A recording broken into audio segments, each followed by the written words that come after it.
Matthew chapter 16. The demand for a sign. The Pharisees and Sadducees came to Jesus and tested him by asking him to show them a sign from heaven. He replied, "When evening comes, you say, 'It will be fair weather, for the sky is red.' And in the morning, 'Today it will be stormy, for the sky is red and overcast.'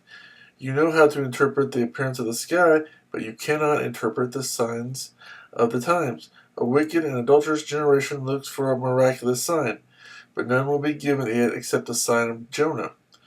Jesus then left them and went away. The yeast of the Pharisees and Sadducees. When they went across the lake, the disciples forgot to take bread. "Be careful," Jesus said to them. "Be on your guard against the yeast of the Pharisees and Sadducees." They discussed this among themselves and said, "It is because we didn't bring any bread." Aware of their discussion, Jesus asked, "You of little faith, why are you talking among yourselves about having no bread? Do you still not understand? Don't you remember the 5 loaves for the 5,000, and how many baskets you gathered?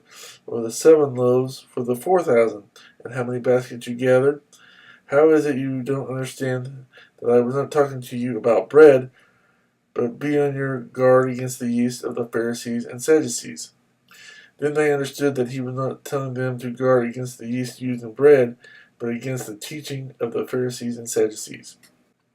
Peter's confession of Christ. When Jesus came to the region of Caesarea Philippi, he asked his disciples, "Who do people say the Son of Man is?"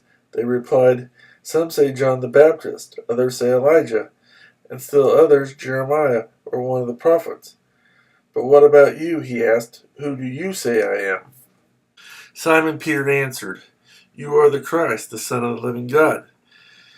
Jesus replied, "Blessed are you, Simon, son of Jonah, for this was not revealed to you by man, but by my Father in heaven. And I tell you that you are Peter, and on this rock I will build my church, and the gates of Hades will not overcome it. I will give you the keys of the kingdom of heaven. Whatever you bind on earth will be bound in heaven, and whatever you loose on earth will be loosed in heaven." Then he warned his disciples not to tell anyone that he was the Christ.